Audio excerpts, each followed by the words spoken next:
الشيطان الرجيم بسم الله الرحمن الرحيم ولما فصلت العير قال أبوهم إني لأجد ريح يوسف لولا أن تفندون. جب یوسف علیہ السلام کا اپنے بھائیوں کے ساتھ تعارف ہوا اور ان کو بتایا کہ میں ہی یوسف ہوں، اور یوسف علیہ السلام نے ان سے کہا کہ اب تم جاؤ گھر جا کے ماں باپ کو اور دیگر بھائیوں کو اور اپنے پوری خاندان اور گھر والوں کو مصر لے کر آؤ یہاں پر. یوسف علیہ السلام نے ان کو جاتے وقت اپنا قمیص دیا اور کہا کہ یہ ابا جان کے چہرے پر ڈال دو تو ان کی بینائی واپس آئے گی.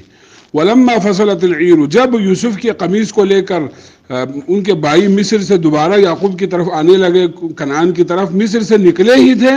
قال ابوہم، ان کے والد نے یعقوب علیہ السلام نے کہا انی لاجد ریح یوسف، بے شک مجھے یوسف کی خوشبو آنے لگا ہے، لولا ان تفندون، اگر تم مجھے جو ہے نا سٹھیا ہوا قرار نہ دو یا تم مجھے اگر پاگل نہ سمجھو تو مجھے جو ہے نا یوسف کی خوشبو آنے لگا ہے. اب ادھر سے بات یہ ہے نا کہ نبی بھی ہو اس کو بھی جب تک اللہ تبارک و تعالیٰ چیز کا احساس نہ دلائے اس کو خود سے نہیں احساس ہوتا ہے. یعنی وہ جب یوسف علیہ السلام کو کنواں میں پھینکا تھا قریب پاس ہی، اس وقت یعنی یعقوب علیہ السلام کو پتہ نہیں چلا اور اس وقت ان کو اس کا بو بھی نہیں آیا، خوشبو بھی نہیں آیا یا اس کا کوئی احساس نہیں ہوا. لیکن اب کے بعد مصر سے یہاں سے چلا ہی ہے اور ادھر اتنا دور جو ہے نا کنعان میں ان کی خوشبو آیا. تو جب اللہ تبارک و تعالیٰ ان کو بندوبست کر دیتے ہیں تو ان تک وہ پہنچ جاتے ہیں. اگر اللہ بندوبست نہیں کر دیتے تو پھر یہ چیزیں جو ہے نا وہ نبی بھی ایسے چیز کو نہیں پا لیتا. تو جب یعقوب علیہ السلام نے یہ بتایا کہ مجھے یوسف کے جو ہے نا خوشبو آ رہے ہیں تو آپ کے پاس بیٹھے ہوئے آپ کے خاندان کے لوگوں نے کہا، قال، انہوں نے کہا، تاللہ، اللہ کی قسم، انک لفی ضلالک القدیم، آپ تو وہ پرانے غلطی میں اب بھی ہو، اس پرانے گمراہی کے اندر اب بھی ہو. یعنی یوسف تو وہ تو پرانے بات ہے، اب تو بنیامین کی باری ہے، وہ گیا اور دوسرا بھائی نہیں آیا، یوسف تو بہت پرانا ہے، آپ ابھی بھی اس کی باتیں کر رہے ہو. یعنی تعجب کیا انہوں نے. لیکن فلما ان جاء البشیر، پھر کچھ عرصے بعد جب قافلہ پہنچا کنعان میں خوشخبری لے کر تو ان کے بھائیوں نے القاہ علی وجہہ، یعقوب علیہ السلام کے چہرے پر ڈال دیا یوسف علیہ السلام کا قمیص، فرتد بصیرا، جس کی وجہ سے اس کی بینائی لوٹ آئی. تو اس نے کہا،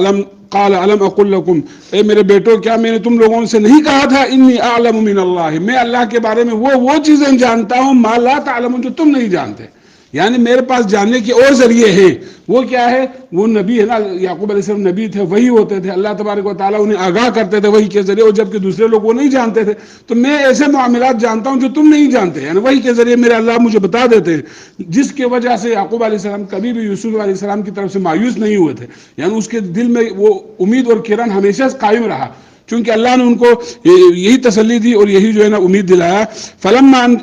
قالوا یا ابانا استغفر لنا، جب یہ معاملہ ہوا تو اب وہ پشیمانی کے ساتھ سارے بھائی جو ہے نا یعقوب علیہ السلام کے بیٹے سارے اپنے باپ سے کہتے ہیں کہ یا ابانا، اے ہمارے ابا، استغفر لنا، آپ ہمارے لیے بخشش مانگیں اللہ سے، ذنوبنا، ہمارے گناہ کی،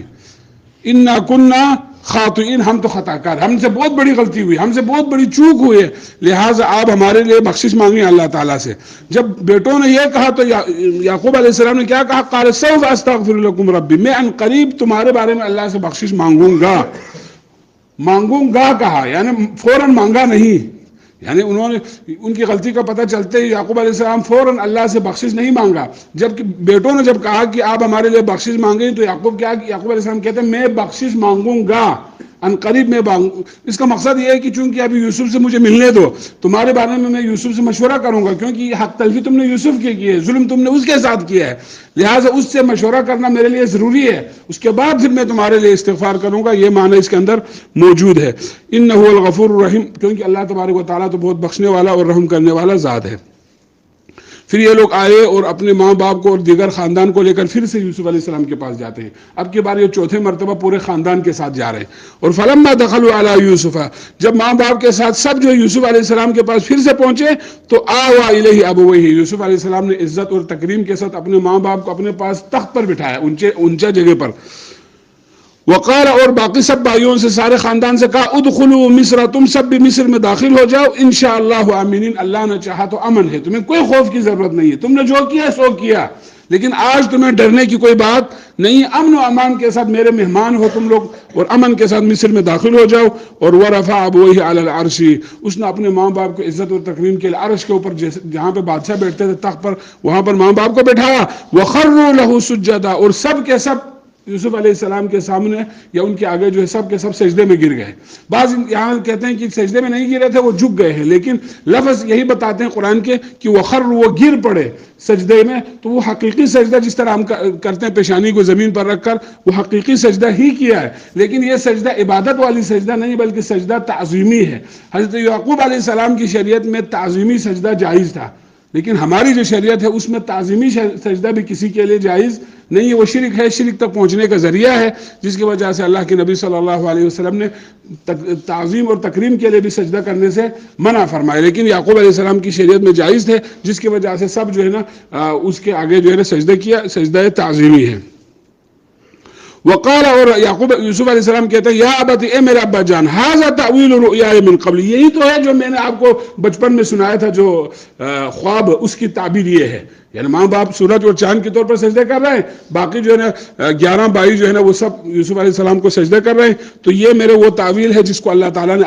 آج کیا کر دیا، پورا کر دیا۔ قد جعلها، اس کو کر دیا میرا اللہ نے، ربی، میرے رب نے، حقا، یعنی حق، وقد احسن بی، اور اللہ تبارک و تعالیٰ نے میرے ساتھ اتنا اچھا کیا، احسان کیا، اذ اخرجنی من السجن، مجھے جیل کے سلاخوں سے نکالا۔ میرے اوپر زندگی میں کتنے حالات یعنی اتار چڑھاؤ آئے، مجھے پابند سلاسل بھی کیا گیا، لیکن وہاں سے بھی مجھے باعزت نکالا۔ وجاء بکم من البدو، اور تمہیں جو ہے نا میرے سارے خاندان والوں کو ادھر صحرا سے اور دیہاتوں سے جمع کر کے لایا یہاں مصر کے شہر میں، جو کہ ترقی یافتہ شہر تھے اس وقت، اور کنعان جو ہے وہ صحرا تھا، صحرا سے تم سب کو بھی جمع کر کے میرے سامنے، میرے پاس لے کر آیا، میرے سامنے جمع کر دیا۔ من بعد، اس کے بعد کہ ان نزغ الشیطان بینی و بین اخوتی، شیطان نے میرے اور میرے بھائیوں کے درمیان جو اختلاف ڈالا تھا، اور شیطان نے جو دشمنی کا جو بیج بویا تھا، یہاں پر بھی یوسف علیہ السلام اپنے بھائیوں کو قصوروار نہیں ٹھہرا رہے، تاکہ ان کو کہیں جو ہے زیادہ احساس ہے،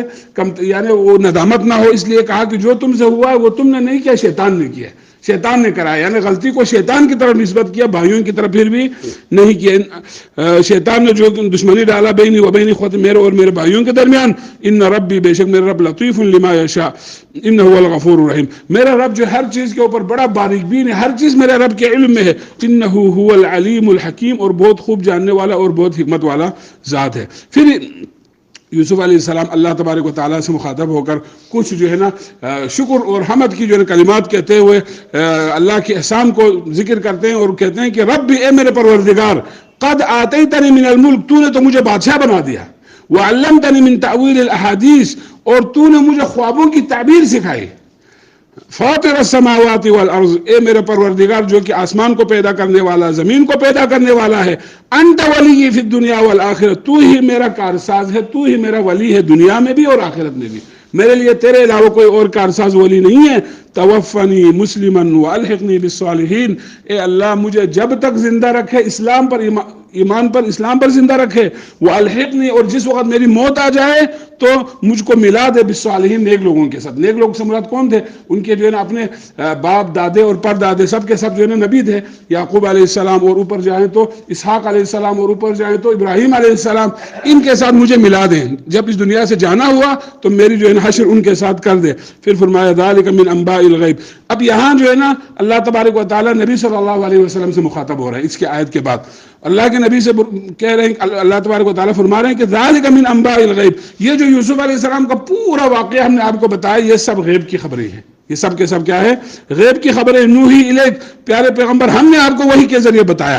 وما کنت لدیہم، حالانکہ آپ ان کے پاس تھوڑی تھے، آپ تو وہاں نہیں تھے اس وقت، یہ تو بہت پرانی بات ہے۔ یعقوب علیہ السلام، یوسف علیہ السلام، ان کے ساتھ آپ نہیں تھے، نہ آپ کا ان سے کوئی واسطہ تھا۔ اس اجمعوا امرہم، جب یہ سب جو ہے نا انہوں نے اتفاق کیا اپنے معاملے کا، کیا کون سے معاملے پر اتفاق کیا؟ یعنی یوسف علیہ السلام کو ختم کرنا، اس کو کنواں میں پھینکنا، اور کیا کیا انہوں نے اتفاقات کیے، وہم یمکرون، اور انہوں نے مکر کیا، یوسف علیہ السلام کے ساتھ مکر کیا، اور یوسف کے بھائیوں نے کہا یعقوب علیہ السلام کے پاس آ کے کہ آپ کے بیٹا جو یوسف ہے اس کو بھیڑیا نے کھایا اور اس کو یہ ہو گیا، یہ سارے مکر کر رہے تھے، اس وقت آپ نہیں تھے، یہ سارے غیب کی باتیں ہیں، آپ نہیں جانتے۔ یعنی اس آیت سے یہ معلوم ہوا کہ نبی غیب نہیں جانتے، اور نبی کو احساس دلا رہا ہے کہ آپ نہیں جانتے تھے لیکن ہم نے آپ کو وحی کے ذریعے بتایا. تو یہ وہی آپ کے جو ہے نبوت کی صداقت کی دلیل ہے، سچائی کی دلیل ہے. وما اکثر الناس، اکثر لوگ ایسے واقعات پڑھتے ہیں، اللہ فرماتے ہیں وما اکثر الناس، نہیں اکثر لوگ ولو حرصت بمؤمنین، اگرچہ آپ ان کو ایمان لانے کے آپ کتنا ہی حرص رکھیں، آپ جو ہے نا چاہیں کہ سب مومن ہو جائیں، لیکن یہ واقعات پڑھتے ہیں اور لذت محسوس کرتے ہیں لوگ، لیکن ان واقعات کو پڑھنے کے بعد عبرت نہیں لیتے اور اللہ تبارک و تعالیٰ پر ایمان جو کہ لانا چاہیے نہیں لاتے. اکثر لوگ جو ایمان لانا چاہیے لیکن وہ ایمان لاتے نہیں ہیں. وما تسألهم علیہ من اجر، حالانکہ آپ یہ دعوت اور تبلیغ لوگوں تک پہنچاتے ہیں، اس پر آپ ان سے مزدوری بھی نہیں لیتے، آپ ان سے کوئی اجرت بھی نہیں لیتے. ان ہوا نہیں ہے یہ الا ذکر، یہ تو نصیحت ہے ان کے لیے، للعالمین، سارے جہاں والوں کے لیے. جو میرا پیغام ہے اور میری جو وحی ہے اور میری جو شریعت آپ جو لوگوں تک پہنچا رہا ہے، یہ انہی کے لیے نصیحت ہے، انہی کے فائدے کا ہے. تو لہٰذا آپ کو جو ہے نا تنگ ہونے کی، آپ پریشان ہونے کی ضرورت نہیں ہے. یہ وحی ہے، یہ برحق ہے اور آپ کی نبوت سچا ہے، اور یہ وحی جو ہے نا اس میں کوئی شک و شبہ سے یہ خالی اور برحق ہے. اللہ تعالیٰ سے دعا ہے کہ اللہ سبحانہ و تعالیٰ ہمیں سمجھنے عمل کرنے کی توفیق عطا فرمائے.